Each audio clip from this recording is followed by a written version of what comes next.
And, you've got everyone's looking over the bar at you, making sure you're doing everything right. And people do get very fussy at the end of the night after a few drinks. So, yeah, we're all pretty good like that. No one will leave anyone in the deep end.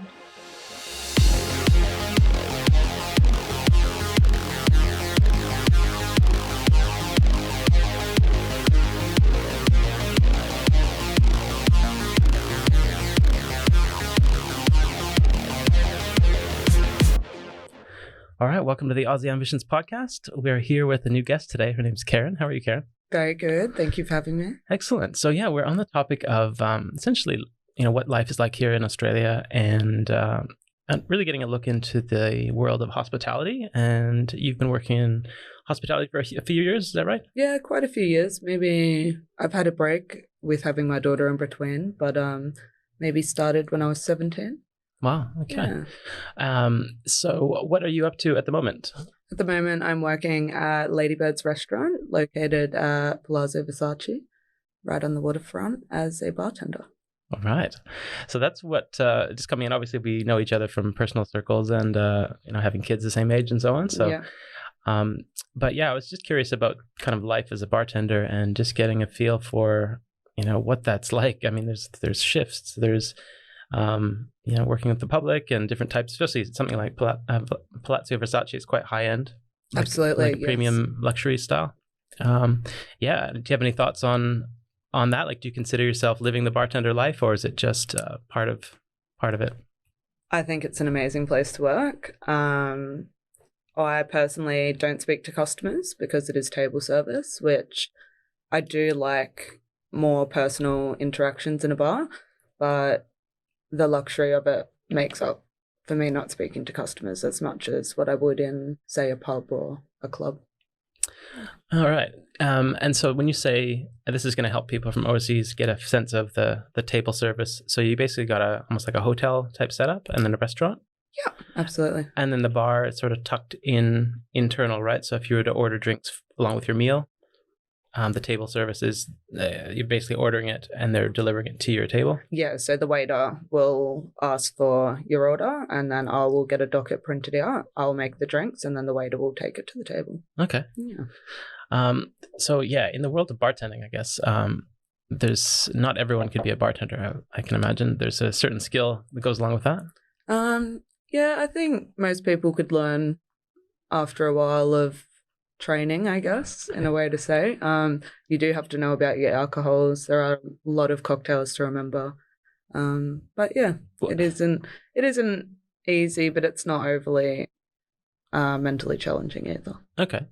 And so is it the type of thing like it's a fixed menu and so you'd serve up what's on the menu, or do people come and say, there's obviously the world of mixology and there's certain drinks that you just got to know. Mm-hmm. Yeah. How does it, do you get some out there requests or do you stick pretty much to what's on the menu? We do get some strange requests. So we've got our signature cocktails at my venue and then also our classic cocktails, which is, they're quite universal, really. But yeah, we do get some strange requests, maybe a certain cocktail, but they want it in a different type of glass, or two cocktails mixed together, or just, some bizarre flavors that I personally wouldn't like to drink myself. But okay. Yeah. Interesting. Okay. So obviously just learning the skill. I mean, a lot of people listening in would be curious about, okay, maybe I'd like to be a bartender or just have that ability to have like the certification for it. Is there some kind of like bartending school, or like where did you learn how to do it? I was lucky enough to have worked in pubs, so I've slowly gone from, I guess, pouring beers and learning a basis of like 5 different types of wine into a little bit more intricate. I am really passionate about making drinks, so I guess off my own back, I have watched a lot of YouTube and gone on a lot of Instagram cocktail mixology pages, and off my own back, I guess taught myself a lot of cocktails. But I guess it is one of those things where you get thrown in the deep end and you have to learn in the venue. You're never going to have a full alcohol cabinet at home that you're able to play around with unless you're obviously extremely wealthy. But so I guess you got to put yourself in the deep end and go from there. Okay, that's a bit of fun. So obviously in your work setting, is it the type of thing that you could obviously, I've heard this about, like, say, the bar industry, is that a lot they're measuring the, I guess, the allocation of liquor, like, so there's not a lot of wastage or that kind of thing. Is that still very controlled?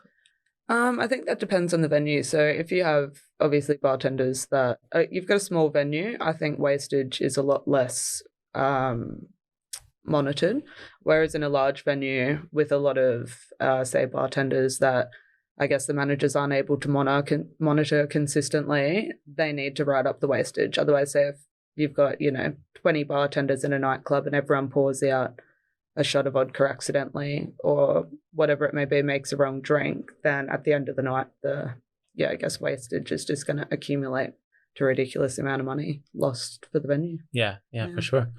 So do you, I guess a typical price for a drink here in Australia, I know some countries have very high prices, like I think in like Dubai and some of these luxury cities, I think it's Singapore. Like $20 for a beer, and cocktails might be 30 to 50, I'm not sure. But in Australia, where do you think we sit with cocktail affordability?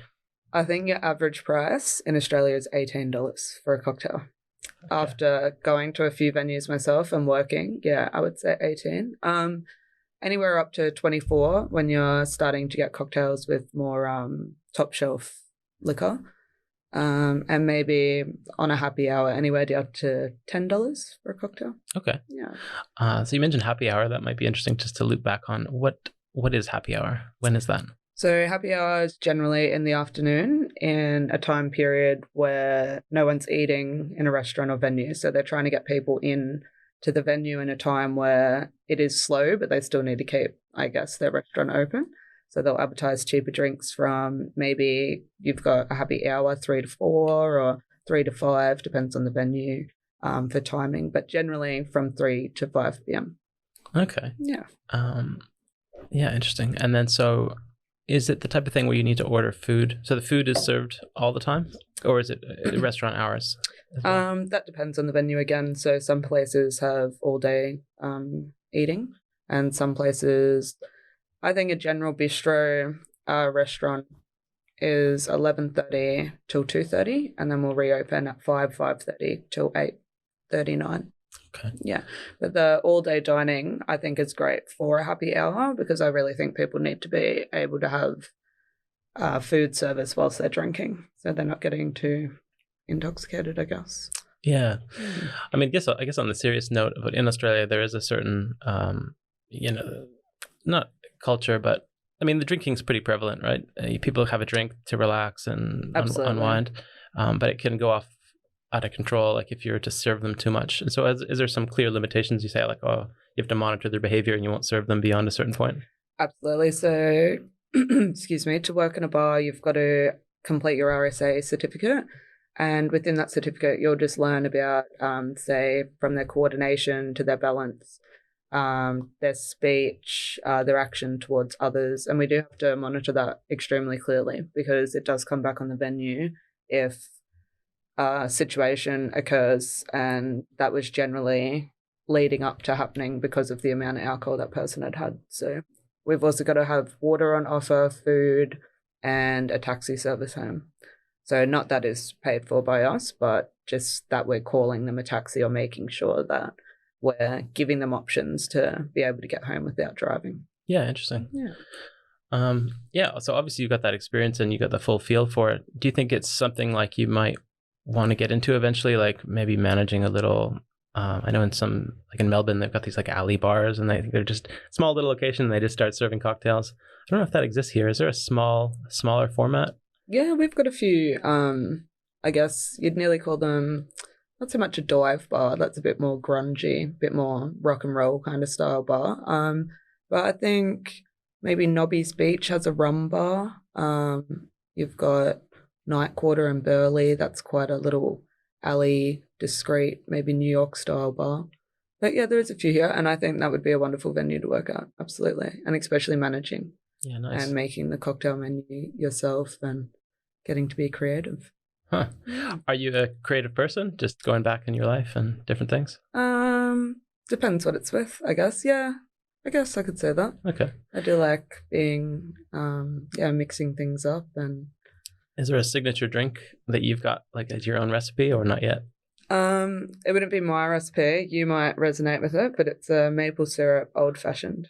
Oh, wow. Yeah. That actually, of course, I know what maple syrup is, but what's the alcohol component of that? Okay, so you've got 2 shots of bourbon, maybe 20 mils of maple syrup, and then a few dash of bitters. And it's stirred so that it's watered down a little bit. Uh-huh.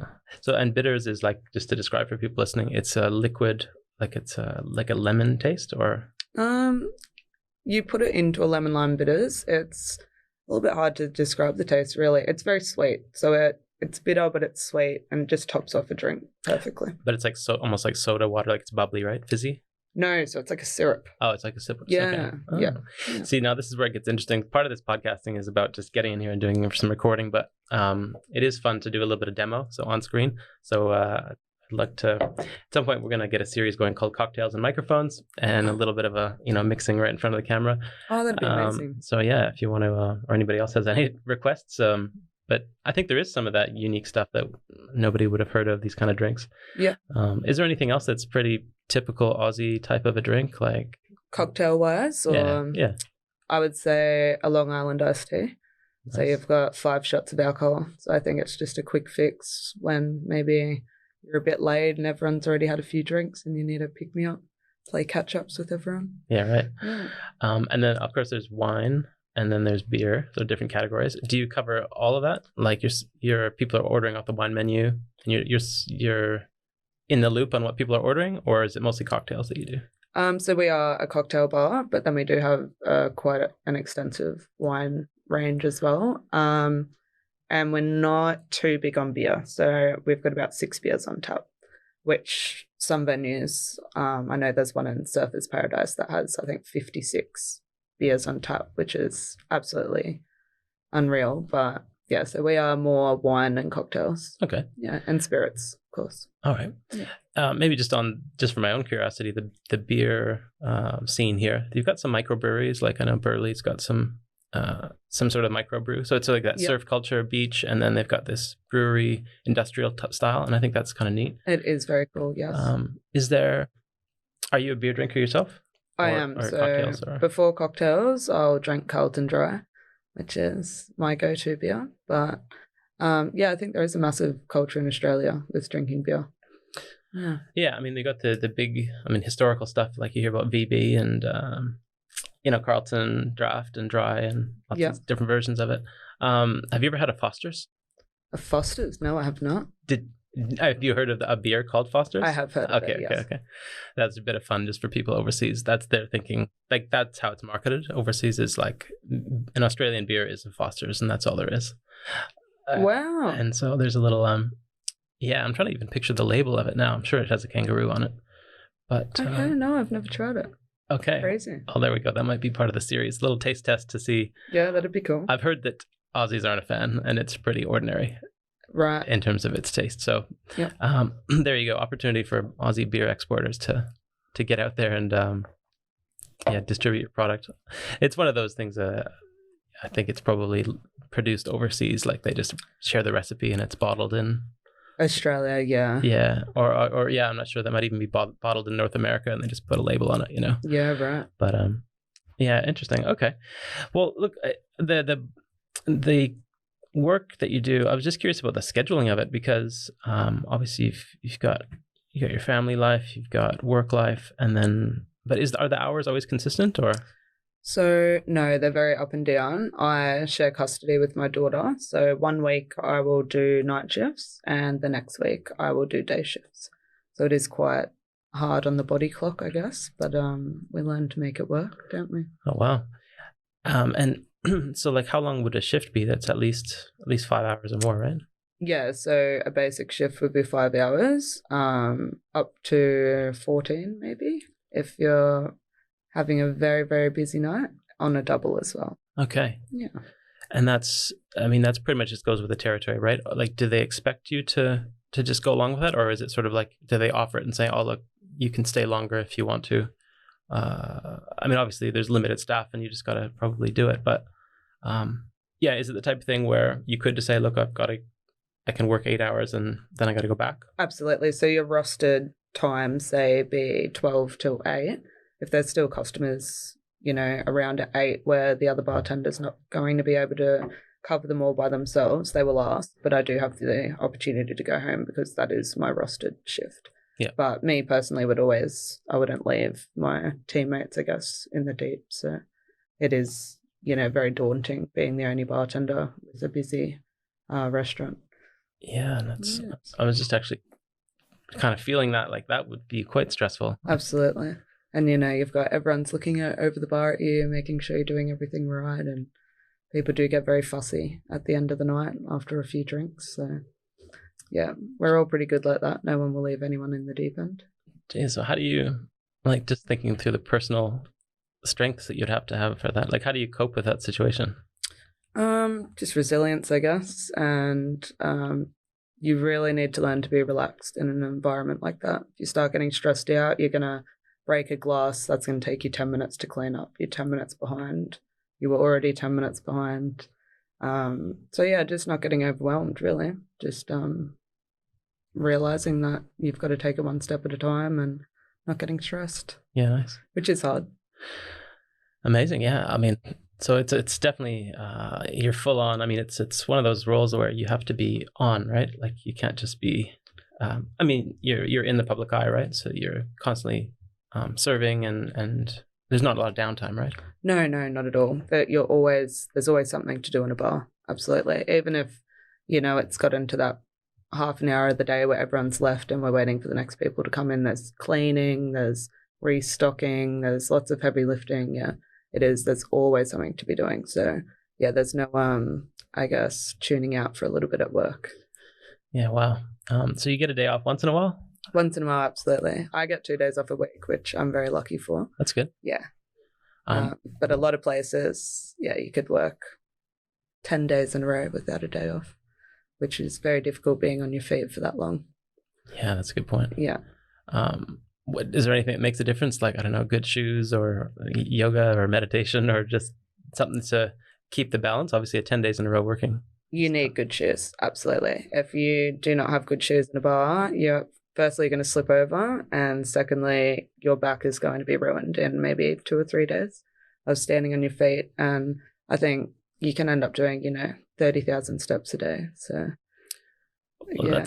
Is that good? That seems good for health, though. Yeah. What do they say? 10,000 steps or 10,000? Yeah, steps. On average, yeah. So 10,000 is good. If you're doing 30, that's yeah. Geez, so do you go to the gym as well?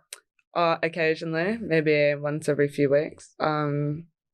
With obviously a night shift, day shift, it is very hard to get into a routine of being able to fit in physical activity. But yeah, wow.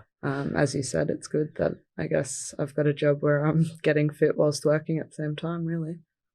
Yeah, well, it's all that thing about just being having different shifts, like meal times. Your body must be constantly what day is it? I don't know. I'm guessing. Absolutely. But it's yeah. So I don't know. After say a 10-hour shift, coming home at 12 o'clock at night, and then eating, I don't know, a heavy meal probably isn't very good for your body at that time of the night, and then the next week switching back to say waking up earlier, and then you're not hungry, you're waking up through the night.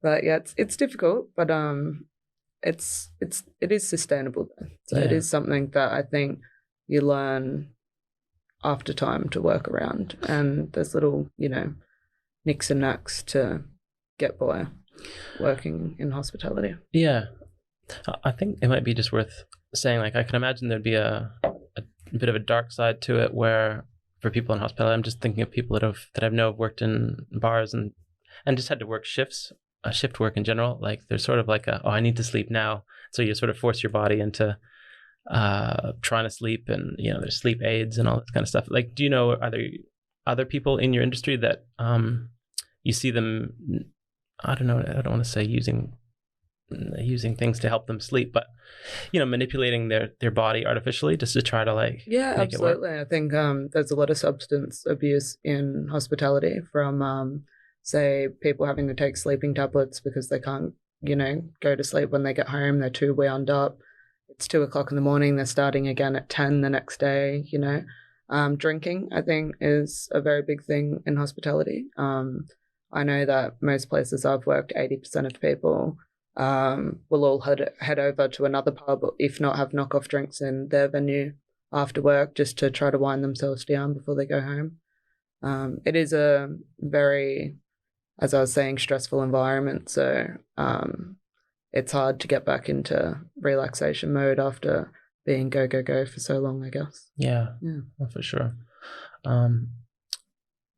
Yeah, I'm just thinking about like other alternatives to that. I mean, obviously just having the time off, or maybe just a break from maybe doing fun things or something. It's a bit of a time off. Like what do you like to do in your free time? What would you do to relax, like away from work? In my free time, I like to skate personally, a longboard. All right. Yeah, or the beach, to be honest. Just anything to do with nature. So a little bushwalk, just going for a swim, a tan, going for a skate. Yeah, making sure that, on your days off, you're not putting yourself back into a venue that is similar to where you work, I think is very big, and people get stuck in that rut of on their days off going to the pub because they're so adjusted to that lifestyle. And then your body's not resting and you're drinking, you know what I mean? Your 2 days off, you've had no downtime, and then you're back at it. And again, in hospitality, like people are lucky to get 2 days off in a row. Generally, it is 1 day, work 3 days, 1 day through a week. So it's hard to go for holidays. It's hard to organize, anything where you need more than 1 day around hospitality. Yeah, right. Yeah. Yeah, that's neat. Like, I think first of all, the longboarding is kind of a neat one. We hadn't had anybody on that's talked about skateboarding or just kind of that lifestyle. But where would you go? Is it up along the boardwalk? You'd have a pretty good so I will just skate in a straight line. I'm not very tricky on my skateboard, but so I'll just go to a smooth surface. Like generally, Surfers Paradise is my favorite place to skate through. It's very gives me a bit of a California vibe, maybe. So cool. But yeah, is there a whole like social scene with that? Like obviously just pulling up the longboard and going for it. Is that totally like a subculture of where we live here? Like, is there skaters just kind of all going and up and down? Personally, I have never experienced that. I think maybe more with skate parks, there is a very big culture in Australia, with, everyone kind of hanging out in that general region of the skate park or around there, and people being known. And but yeah, not so much with longboarding. I think that's more of a personal hobby, the same as going for a ride in a push bike or going roller skating or something. Yeah, cool. Yeah. It's not dangerous though, is it? Longboarding? Yeah. I've had a few stacks, but not too bad. Not if you don't go too fast. Nice. Is it full gear? I'm just trying to picture, is it full gear or is it just more like California style?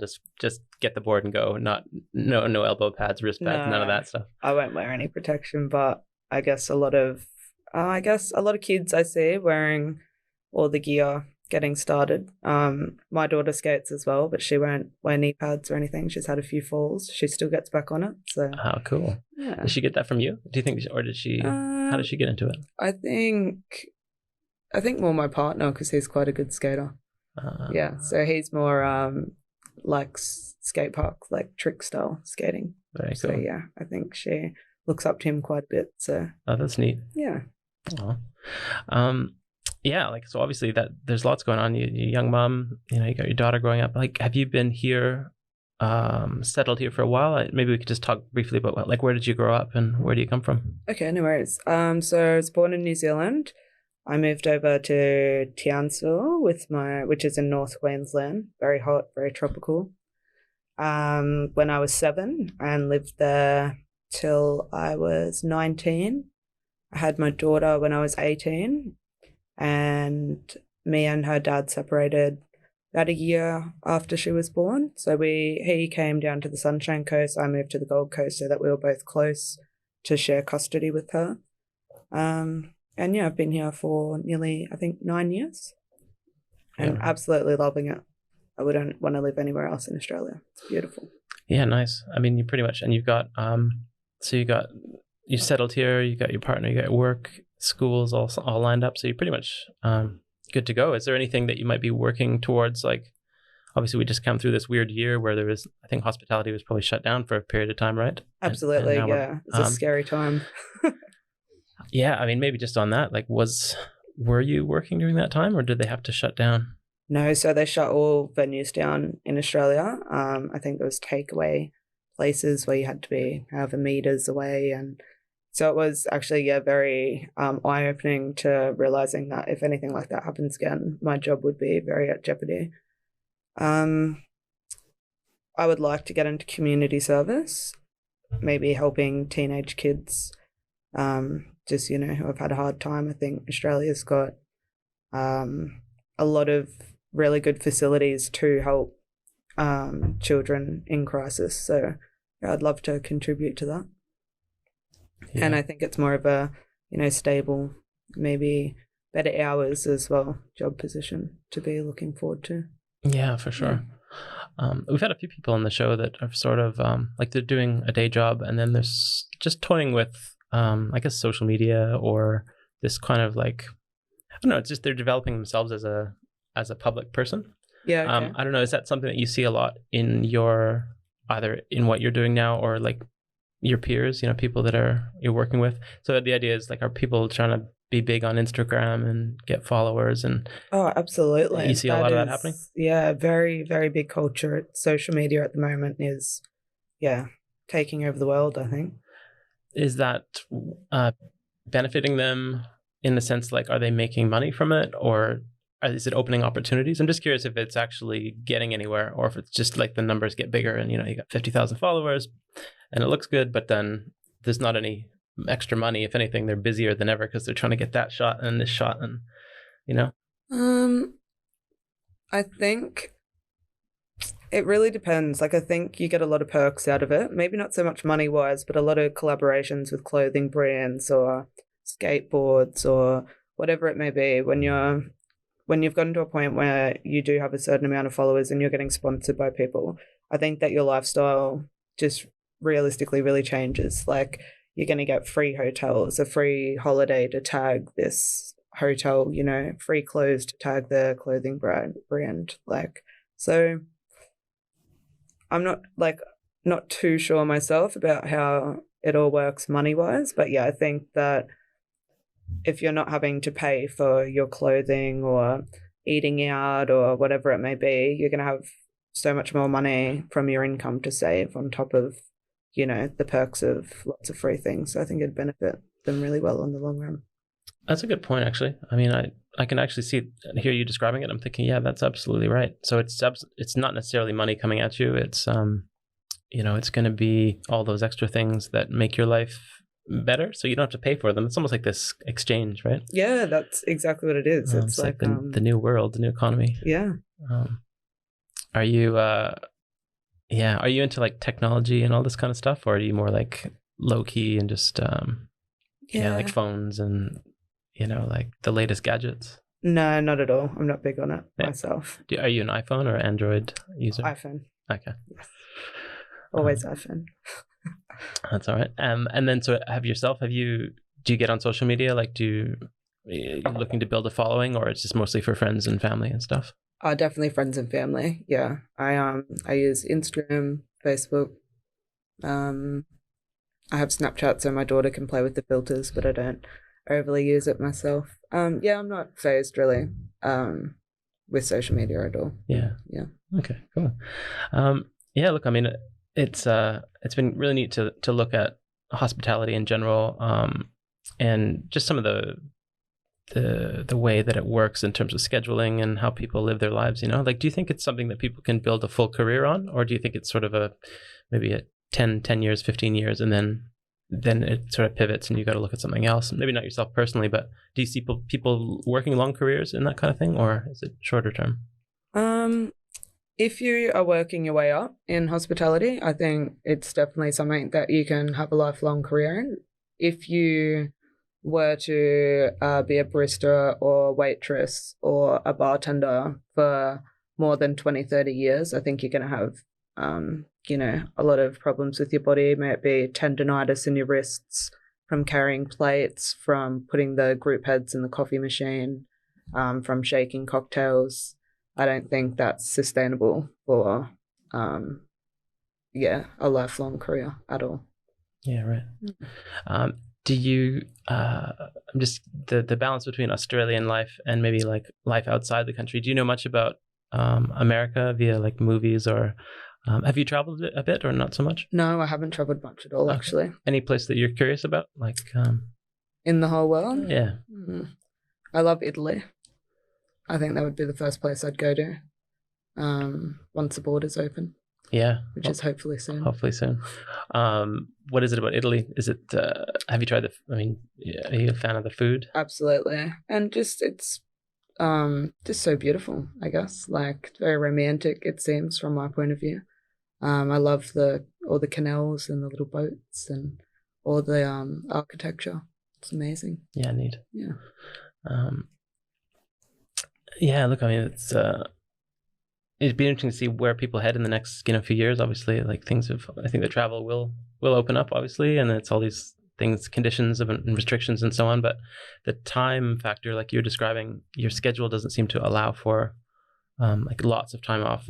And I think, if I understand correctly, there's like full-time work. You get, I think, 4 weeks off a year under the normal work rules. But in your field of work, is it more of like a casual type of a role where they don't give you 4 weeks off a year, or like how much time off a year do you get? So as a casual, I can put in for any amount of time off that I want, but most venues as a casual worker are not going to want you to take much more than maybe a week at a time off through a year. Especially in small businesses, they want someone that's, gung-ho, that's going to be there on call when they need, and not putting, I guess, the business in a tough time by leaving on holidays for too long. Yeah, for sure. I think for our hours to stay up, if they were to hire another, say, waiter or a bartender to cover you, you might not have your job when you get back. Jeez, that's scary. And also the time off isn't paid. Absolutely. And so that's a main point. So what I was saying is, under a full-time role, say there are full-time workers perhaps, and then they would get paid for that 4 weeks. You're taking holiday, but the idea is you're on a salary and whatever. Exactly right. Does that exist? I understand the casual is sort of like, you get paid more on an hourly rate, probably not much more, but it's still a little bit more versus like if you're on a permanent role. Does that exist in your line of work? Do you know other people that are on like a fixed salary?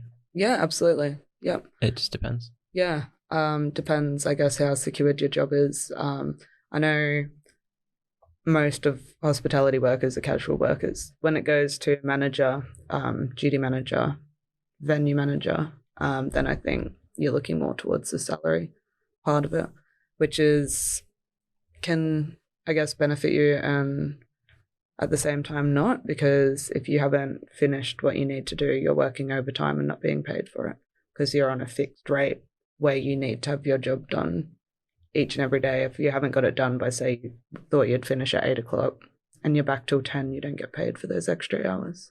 Yeah, that's right. Yeah. Oh, wow. Yeah, no, super. I mean, it's just interesting to see, and maybe people listening in would either are in hospitality and they're thinking, okay, that's a bit different than how it works. I know, like in the US, for example, the minimum wage is quite low. So they might work in a bar or restaurant, but I think it might be $6 an hour or $7 or $8. Wow. So it's low, but then they rely on the tips. On the tips, okay. So maybe just to spell it out for people here, do you get tips or not? Yeah, we do get tips. So more, I think, as people are not using cash as much at the moment, we have an FPOS system of tipping. So when you are about to pay your bill at the end of the night, there'll be a button that will come up on the screen that says, would you like to tip? You press it, yes or no. If you press yes, you can type in how much you want to tip on top of your whole bill. It's, I don't think, anywhere near on the page of how Americans would tip, but it is still a top-up, I guess, at the end of the week. And then we divide it by everyone accordingly. That's interesting to hear. I think that's one of the first times I've heard that maybe the technology is actually helping because it's just kind of there built in. So they're working it in before you'd have to actually write it at the bottom or leave some cash on the exactly right on the table. Do you think that has changed? Like, or is it as long as you've been doing it, it's been like that? I think, say, working in a pub, like a more of just a casual, you walk in for a beer, you can wear your work clothes and, have just finished working in construction or something where it's not fancy at all. Places like that, very low tips. People are putting their hand out for their 20 cents change back, as opposed to, I guess, in fine dining. I think America has had a big influence on tipping, maybe through just the media, movies, TV shows. But I think it has increased over the last 10 years. Yeah, I wonder, because I just remember my own experience coming here and moving here and living here for the first time was you have such a strong instinct to just part of the culture, what you're brought up with. You are at a restaurant, and to not leave a tip was a weird experience. Like you almost feel like you're going to get body slammed into someone's going to come out of the wall and because doing the wrong thing, doing the wrong thing, and or the person that's serving you is going to scream at you, being like, where's my? Because it's just so part of it. Absolutely. And fair enough, that's part of their wages, and I think they're taxed on it, and they do share it. I think it goes back to the central pool, and they share it out. Okay, that way as well. Depends on the thing, but to hear you, to hear you describe it, it sounds like I'm not surprised because the more people you do have traveling in, and it is a bit of a touristy area, there would be that influence of like, well, I'm just going to tip anyway because they feel like it's the right thing to do. Yeah, or it's an appreciation of the service too. Exactly right. I think if someone's gone far and beyond their way to make, the best drink they can for you. A lot of people have, as we were saying before, strange requests that I guess is going to take myself 5 more minutes than it would if they asked for a margarita. And that's muchly appreciated by the staff as well when we get tipped on going that little bit further for the customer. So it is nice. Mutual agreements, I guess. Yeah, nice. Yeah. Cool. Well, it might be a bit of fun just to wrap up, but like, can you think of a drink that was just really weird, or like a really weird request that you're like, what does this guy want? A really weird request. I had someone ask me for a green dead lizard, and it was a very simple drink. It was lime cordial and Coke, but just the thought of, I guess it came from a dead lizard is black and green. I don't know, but yeah, it made me sick making it after they said the name. But that was probably the strangest name. Strangest drink. I've had milk and contro, which is an orange flavored liqueur. So I thought that was very bizarre, and it pretty much curdled. But I was gonna say, yeah, and they drank it. But people have some bizarre taste buds, I guess. That's fun. Well, it's good to know that all options are on the table, and if you want to go ahead and put the request, then it sounds like your bartender might make it for you. Yeah, absolutely. For a price and a tip. Absolutely right. Sounds good. Well, look, Karen, thank you very much for coming on and sharing on some of that, that perspective on life. And really interested to see what's next for you. And certainly welcome back anytime. Wonderful. Thank you for having me. All right. Thanks again.